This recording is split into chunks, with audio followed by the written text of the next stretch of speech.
చేస్తున్నారో లేదో అని. నన్ను ఒకసారి ఒక వృద్ధాశ్రమం వాళ్ళు ఆహ్వానించారు. అయ్యా, మీ ఉపన్యాసాలకి వీళ్ళందరూ వ్యాన్ వేసుకొస్తుంటారు, ఒక్కసారి మీరు మా వృద్ధాశ్రమానికి వస్తే సంతోషిస్తారన్నారు.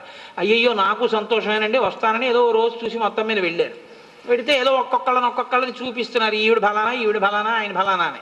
అందరూ పాపం వృద్ధులు ఏదో మాట్లాడుతున్నారు, వింటున్నాను. ఒక ఆవిడ దగ్గరికి వచ్చేటప్పటికి ఆవిడ పెట్టుకుని నించుని ఉన్నారు. ఆవిడ అన్నారు, చాలా మొహమాటంగా పవిటి కప్పేసుకుని, పెద్దరికం సంప్రదాయమైన కుటుంబం. ఆవిడ అన్నారు, బాబు ఇవాళ మా అబ్బాయి వస్తున్నాడండి నన్ను తీసుకెళ్ళిపోవడానికి, నేను వెళ్ళిపోతున్నాను, అందుకని చెప్పి మా అబ్బాయి వచ్చేస్తాడని వీధిలోకి వచ్చి పట్టుకుని నించున్నాను అన్నారు. నేను చాలా ఆశ్చర్యపోయాను, ఇంతమంది కుటుంబాలకి దూరంగా ఉండి బరువు అయిపోయి వృద్ధాశ్రమాల్లో పెట్టారా? వృద్ధాశ్రమంలో ఉన్న తల్లిని కొడుకు తీసుకెళ్తున్నాడా అంటే ఏదో మార్పు వచ్చింది. చాలా సంతోషించి ఆశ్రమ నిర్వాహకురాలను అడిగాను, ఏమమ్మా వాళ్ళ అబ్బాయి తీసుకెళ్ళిపోతున్నాడా అని అడిగాను.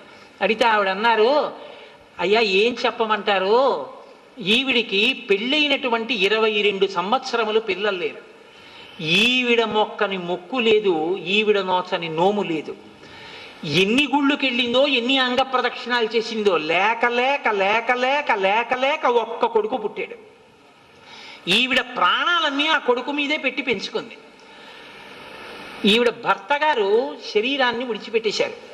విడిచిపెట్టేసిన తర్వాత ఆ కొడుకు ఒక రోజున మా దగ్గరికి తీసుకొచ్చి, ఈ వృద్ధాశ్రమంలో ఎవరినైనా చేరిస్తే ఎంత పుచ్చుకుంటారండి అని అడిగి, ఎవరో మాకు తెలుసున్నావిడ ఒక ఆవిడ ఉన్నారు, పాపం ఆవిడికి ఎవ్వరు లేరు, ఆవిడ్ని తీసుకొచ్చి ఇక్కడ పెడతాను, ఆవిడ తరపున నేను డబ్బు కడతానని ముందు రోజునే డబ్బు కట్టేసి, మర్నాడు వాళ్ళ అమ్మని కారులో తీసుకొచ్చి వాళ్ళ అమ్మనే దింపుతున్నాడని మాకు తెలియదు, ఆవిడ్ని తీసుకొచ్చి ఇక్కడ దింపి, అమ్మ నువ్వు ఆవిడ ఎన్నడూ బయటికి వచ్చిన ఆవిడ కాదు, అమ్మ నువ్వు ఇక్కడ ఉండు, నేను ఇప్పుడే వస్తానని వెళ్ళిపోయాడు. ఆ వెళ్ళిపోయినవాడు ఆ ఊరి నుంచే వెళ్ళిపోయాడు.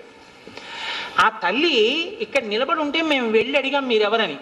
ఆవిడ పేరు చెప్పి, మా అబ్బాయి ఇక్కడ ఉండమన్నాడండి, వచ్చేస్తా అన్నాడు అంటే, ఆవిడ ఎక్కడికో తీసుకెడతానన్నాడు, అందుకని పట్టుకొచ్చాను, ఇక్కడ నించున్నానన్నారు అంటే, మేము అప్పుడు ఆ పేరు అవి చూసి, అమ్మా మిమ్మల్ని మీ అబ్బాయి వృద్ధాశ్రమంలో చేర్చేశాడమ్మా నిన్ననే డబ్బు కట్టి, బహుశా అది మీకు చెప్పలేక వెళ్ళిపోయి ఉంటాడు, రమ్మని మేము తీసుకొచ్చామండి. తీసుకొచ్చిన గంటకే ఆవిడికి పిచ్చి వచ్చేసింది ఆ కొడుకు కోసం.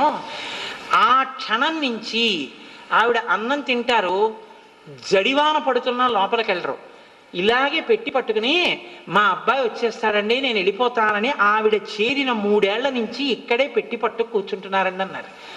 నిజంగా మీరు నమ్మండి నమ్మపోండి, అది చూసి నేను ఎంత బాధపడ్డానో. ఇంటికి వెళ్ళి 2 రోజులు నాకు అన్నం సహించలేదు. అమ్మ అంటే పిచ్చెక్కించేసిన కొడుకుని కూడా ఆవిడ ఇంకా కొడుకు వస్తాడని చూస్తుంది, పిచ్చిలో కూడా. అది అమ్మ. వాళ్ళు నన్ను అడిగారు, ఈ వృద్ధాశ్రమం పుస్తకంలో మీరు ఏమైనా రాయండి అన్నారు. ఇటువంటి వృద్ధాశ్రమములు ఈ దేశమునందు ఎంత తొందరగా అదృశ్యమైపోతే నేను అంత సంతోషిస్తానని రాసి సంతకం పెట్టాను. నేను ఎందుకు మనవి చేస్తున్నానంటే, అమ్మని మించిన దైవం లేదు.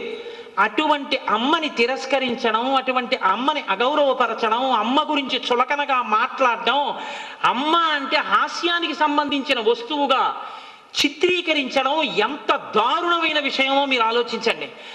ఇవాళ మన దేశ సరిహద్దుల్లోకి చొరపడి బాంబులు పెట్టినటువంటి ఉగ్రవాదుల కన్నా బుల్లితెరలకి సినిమాలకి తల్లిదండ్రుల్ని గురువుల్ని చులకనగా చూడవచ్చు అని పిల్లలకి ప్రబోధం చేసేటటువంటి డైలాగులు రాసిన రైటర్లు ఉగ్రవాదుల కన్నా ప్రమాదకరమైన వాళ్ళు దేశంలో ప్రాంతాన్ని పాడు చేస్తున్నారు. వీళ్ళు తరతరాల సంస్కృతిని పిల్లల్నే నాశనం చేసేస్తున్నారు.